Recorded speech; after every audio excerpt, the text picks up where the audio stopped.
प्रांतीय एसीबी ने श्री राजाराम को गिरफ्तार किया है। मेरा यह सवाल है कि आरएसएस के उस प्रमुख व्यक्ति जिसका वीडियो में भ्रष्टाचार की डील करने का प्रमाण और उसकी मौजूदगी उस वीडियो में साबित हो रही है, उसके बावजूद भी उस व्यक्ति को गिरफ्तार क्यों नहीं किया जा रहा है? मैं सरकार से भी मांग करता हूं कि ऐसे व्यक्तियों को गिरफ्तार किया जाए, ये पर्दा उठाया जाए जो पर्दे के पीछे अपने आप को सामने तो कहते हैं हम ईमानदार हैं, बहुत सत्यनिष्ठ व्यक्ति हैं, हम राष्ट्र प्रेमी हैं, हम राष्ट्र के साथ काम करते हैं, हमारा राजनीति से कोई लेना देना नहीं है, और वो व्यक्ति बीवीजी कंपनी के अधिकारियों के साथ में जो संदीप प्रबंधक है उसके साथ में 10% कमीशन की बात कर रहे हैं, एक मुश्त लेने की बात कर रहे हैं। और जो ऑडियो और वीडियो जो सामने आए हैं उसमें यह भी सामने आया है कि आप व्हाट्सएप से बात किया करो। ये भी आए हैं कि भाई साहब जो उस वीडियो में मौजूद है आरएसएस के प्रमुख व्यक्ति निम्बाराम, जिनका नाम समाचार पत्रों के माध्यम से हमें पता चला है, मीडिया के माध्यम से पता चला है, उस व्यक्ति ये कह रहा है कि कमेटियों की आपकी जिम्मेदारी आपको संभालना है और मेरे बारे में किसी को बताना मत। राजाराम कह रहा है कि भाई साहब किसी से मिलते ही नहीं हैं, आपसे ही मिले हैं, आप किसी को ये बात मत बताना कि ये कुकृत्य, ये भ्रष्टाचार आरएसएस के प्रमुख के कहने पे उसकी मौजूदगी में हो रहा है। भाजपा और आरएसएस के लोग धर्म की आड़ में अपने आप को राष्ट्र प्रेमी, राष्ट्रवादी कहकर के जो कारगुजारियां, जो भ्रष्टाचार कर रहे हैं, यह अब सबके सामने आ चुका है। जो राम मंदिर ट्रस्ट है उसमें आपने देखा होगा कि 2 करोड़ की जमीन उसी दिन 18.5 करोड़ रुपए में डील होती है। ये धर्म के नाम पर चंदा उगाते हैं, उस चंदे में भी धंधा करते हैं, बेईमानी करते हैं और बेईमानी की पराकाष्ठा करते हैं। ऐसे लोगों का पूरे देश में इनका चेहरा बेनकाब हो चुका है कि ये भ्रष्टाचार में आकंठ डूबे हुए हैं। ऐसे लोगों के खिलाफ कार्रवाई होनी चाहिए। ऐसे लोगों का समाज में बहिष्कार होना चाहिए और ऐसे लोगों को तुरंत गिरफ्तार करना चाहिए जो इस पूरे के पूरे भ्रष्टाचार के इस जाल में आ चुके हैं, प्रमाणित हो चुके हैं उनको ऑडियो और वीडियो। तो मैं प्रदेश कांग्रेस कमेटी की तरफ से हमारी सरकार से और एसीबी से मांग करता हूं कि जो भी इसमें दोषी व्यक्ति हों उनको तुरंत गिरफ्तार किया जाए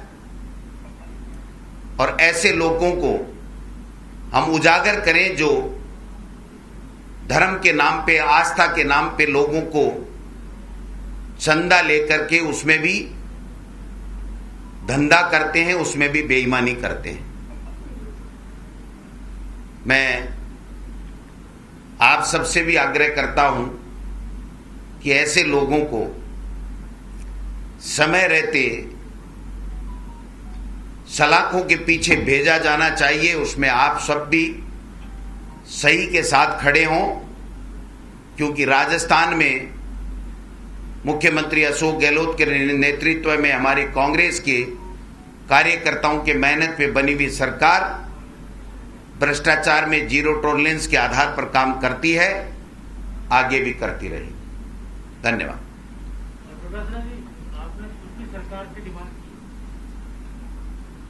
क्यों नहीं करनी चाहिए? जब प्रमाणित हो गया रिपोर्ट दर्ज हो गई तो सरकार हमारी है, तो हमको सरकार से भी मांग करनी चाहिए और इन बेईमान लोगों को उजागर भी करना चाहिए। ये राष्ट्रवाद का चोला पहने हुए हैं, अनुशासन का और ईमानदारी का चोला पहनने वाले लोग जब इस तरीके के भ्रष्टाचार में डूब करके ऐसे कंपनियों से अगर कमीशन ले लेके पेमेंट देंगे तो क्यों नहीं चर्चा होगी, क्यों नहीं उनको एक्सपोज किया जाना चाहिए, क्यों नहीं उनके खिलाफ कार्रवाई होनी चाहिए। सवाल ये है, सरकार आपकी है, आपको मांग करनी पड़ रही है, क्या कोई दबाव है, कोई रोक रहा है उनको गिरफ्तार करने? मैं तो गिरफ्तार करना चाहिए ये मांग कर रहा हूं, रोक कौन रहा है? गिरफ्तार किया ही है ना। एसीबी के ऊपर कि उनको गिरफ्तार नहीं किया जाए तो आपको डिमांड करनी पड़ रही है। ये तो आप देखिए, मोदी सरकार जिस प्रकार से राज्य सरकारों पे अंकुश लगाने का काम करती है, आपने देखा यहां पर एक एफआईआर लॉन्च हुई, गजेंद्र सिंह जी ने यहां के कोई भी वाकये की दिल्ली में जाकर के रिपोर्ट दर्ज कराई। तो ये लोग बाग कुछ भी कर सकते हैं, इसलिए हम ये चाहते हैं कि दूध का दूध पानी का पानी होना चाहिए। ऐसे लोगों को तुरंत गिरफ्तार किया जाना चाहिए। क्यों नहीं मांग कर सकते, हमें करनी पड़ेगी। हम जनता के प्रतिनिधि हैं, जनता ने सराखों पे बैठा के सरकार को बनाई है और सरकार की किसी चीज पे सवाल या निशान तो हम नहीं उठाते, लेकिन हम ये जरूर कहते हैं कि हमारी सरकार को त्वरित कार्यवाही करके ऐसे लोगों को जो इसमें भ्रष्टाचार में लिप्त हैं उनके खिलाफ कार्रवाई तुरंत करनी चाहिए।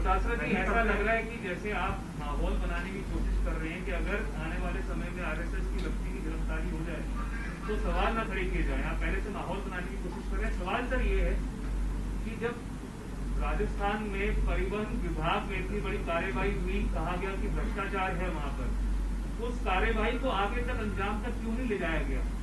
बाद में ऐसा लगता है कि लोगों का कहना था कि लीपापोती कर दी गई। इस वाले मामले में तो गिरफ्तारियां हो गई हैं, उस वाले मामले में गिरफ्तारियां क्यों नहीं हुई? देखिए, उसके अलावा भी कई और मामले हैं। बड़े ब्यूरोक्रेट को मुख्यमंत्री का सलाहकार बना दिया गया, पहले उनकी गिरफ्तारी हुई थी। तो क्या सिलेक्टिव जो है कार्यवाही होती है एसीबी के द्वारा? पहले बात तो मुख्यमंत्री का कोई सलाहकार नहीं बना है, ऐसा व्यक्ति स्वायत्त शासन विभाग में सलाहकार बना है। मतलब वो कोर्ट से बरी हो चुका है, उसके ऊपर आज की तारीख में किसी तरह का कोई केस नहीं है। एक बात। दूसरी बात, माहौल बनाने की आवश्यकता नहीं है। आप सबने मीडिया में चलाया है, आप सबने देखा है, एफआईआर लॉन्च हुई है, और अगर एफआईआर लॉन्च हुई है तो जो भी इसमें संलिप्त पाए जाते हैं उसके खिलाफ कार्रवाई क्यों नहीं होनी चाहिए? सवाल ये है कि क्या सिलेक्टिव कार्रवाई कर रही है सरकार? सिलेक्टिव नहीं, जीरो टॉलरेंस पर हमारी सरकार काम करती है, जिसमें भी जो भी जांच होती है उसमें जो दोषी पाया जाता है उसके खिलाफ सरकार काम करती है। क्यों नहीं? कोई भी रिपोर्ट होगी तो आप बताइए ना, किसमें कौन नहीं हुआ, क्यों नहीं हुआ। जो भी रिपोर्ट दर्ज होती है उसके ऊपर कार्रवाई होती है, जो तथ्य सही पाया जाता है उसके आधार पर उसका चालान होता है। सर एक सवाल है, प्रसादी लाल मीणा जी ने हिंदी में कहा है कि पार्टी के अंदर गुटबाजी होनी चाहिए तभी आगे पार्टी बढ़ेगी और एक तरीके से आगे मैंने नहीं सुना ऐसा वाक्य। सर, जो ऑडियो वीडियो आए हैं जिनका आपने जिक्र किया, उसमें एक आईएएस का भी नाम आ रहा है, उनके घर पर बैठकर दी हुई है, तो क्या उस आईएएस को अभी पद से रहने का? एसीबी में एफआईआर लॉन्च हो गई। एसीबी की एफआईआर की तुरंत गति से जांच होनी चाहिए। कोई कितना भी बड़ा लाड साहब हो, अगर उसमें 1% भी लिप्त पाया जाता है तो उसके खिलाफ कार्रवाई होनी चाहिए, चाहे वो आरएसएस का प्रमुख हो, चाहे वो कोई पॉलिटिकल पर्सन हो, चाहे वो आईएएस हो। भाई साहब, आपने प्रसादी लाल जी का बाइट तो नहीं सुना, लेकिन कांग्रेस में बोलने की आजादी, आपकी बात और बोलते हैं, सभी लोग बोलते हैं। आप बीजेपी में क्या फर्क नजर आ रहा है इस वक्त? क्योंकि देखिए, अंदरूनी यहाँ पर भी खींचातान और वहाँ पे भी खींचातान है। प्रसादी लाल जी का इस तरह से बयान आना, बीजेपी और कांग्रेस में ये फर्क है, कांग्रेस पार्टी 36 कौमों को साथ लेकर के जनता की सेवा करती है, और बीजेपी का आपके सामने मुखौटा आज आ गया, जो मैं बता ही रहा हूं, आरएसएस और क्या करते हैं, बीजेपी क्या करती है। और केंद्र की बात करूं तो जो माहौल चल रहा है 7 साल से, किसान के साथ में उन्होंने क्या किया, महंगाई के मुद्दे पे उन्होंने क्या किया, बेरोजगारों को रोजगार देने के मुद्दे पे उन्होंने क्या किया, कोविड के अंदर फ्री वैक्सीन देने के मुद्दे पे क्या किया, नोटबंदी के मुद्दे पे क्या किया। आप देखिए, एक से एक फेल मोदी सरकार। ये तो है बीजेपी का नमूना। और हमारे यहाँ राजस्थान में कोविड का हिंदुस्तान में सबसे बेहतर प्रबंधन हुआ, सबसे कम हमारी मृत्यु दर रही, रिकवरी रेट हमारी सबसे बढ़िया रही, वैक्सीनेशन में हम 1-2 छोटे राज्यों को छोड़ करके नंबर प्रथम रहे हमारे नागरिकों की सुरक्षा के लिए, उनको स्वास्थ्य सुरक्षा के लिए। तो हमारे में और उनमें इतना फर्क है कि ये लोग बाग चंदे में भी चोरी करते हैं, धर्म के आधार पे लोगों को बांटने का काम करते हैं, और जो एजेंडा पहले देते हैं चुनाव से पहले, उस एजेंडे पे काम नहीं करके दूसरे एजेंडे ला करके भाई को भाई से लड़ा के सत्ता में काबिज होने की बात करते हैं। कांग्रेस कभी ऐसा नहीं करती। ये जो कार्रवाई हुई है पूरी एसीबी वाली जो कार्रवाई हुई है, उसमें कहा जा रहा है कि बीजेपी का एक धड़ा है, वो कांग्रेस के साथ मिलकर के और आरएसएस को आगे इसमें विवादास्पद बनाने की कोशिश कर रहा है। बीजेपी के धड़े का यह आरोप है। कोई ऐसे एफआईआर हो सकती है क्या किसी धड़े के कहने से? मुझे पता नहीं। धड़े आपने 2 बताए, बीजेपी धड़े 8-10 हैं। अपनी जानकारी दुरुस्त कर लीजिए, क्योंकि मुख्यमंत्री 8-10 बनने के लिए तैयार हैं, तो धड़े 8-10 हो गए। लेकिन किसी के कहने से कोई कार्रवाई, प्रिलिमिनरी इंक्वायरी हुई है, ऑडियो और वीडियो की एफएसएल 2 जगह से जांच हुई है, उसके बाद में एफआईआर हुई है, उसके बाद में एक व्यक्ति की गिरफ्तारी हुई है। तो अगर अन्य संलिप्त व्यक्ति हैं तो उनके खिलाफ भी कार्रवाई क्यों नहीं होनी चाहिए, वो गिरफ्तार क्यों नहीं होने चाहिए? सर, कंप्यूटर ग्रेजुएट्स हफ्तों तक राजस्थान में आंदोलन करने के बाद दिल्ली पहुंच गए हैं। दिल्ली में 24 अकबर रोड के बाहर वो आंदोलन कर रहे हैं। उनकी मांग है कि प्रियंका गांधी जो यूपी के बारे में कहती है वही राजस्थान में भी लागू हो। देखिए, कंप्यूटर शिक्षक की जो बात है उसमें हमने अनुदेशक लेने की बात की है, और अगर हम व्याख्याता लेंगे कंप्यूटर के तो बाकायदा हम स्थायी लेंगे। फिर भी मैंने कल ही मेरे अधिकारियों को ये कहा है कि इसके ऊपर हम लोग पुनर्विचार करें, इसके ऊपर दोबारा एक कमेटी बैठा करके हम लोग चर्चा करें कि क्या इसका कोई स्थायी हल निकल सकता है। इतना मैं कह सकता हूं कि राजस्थान की सरकार किसी भी व्यक्ति को अब कोई नौकरी देगी, उसको कभी भी समय से पहले, उसका जो भी मैच्योरिटी डेट जो सेवानिवृत्ति की होती है उससे पहले नहीं निकालेगी, ये मैं आपको कह सकता हूं। फिर भी हम लोग जनता के लोग हैं, जनता के चुने हुए लोग हैं।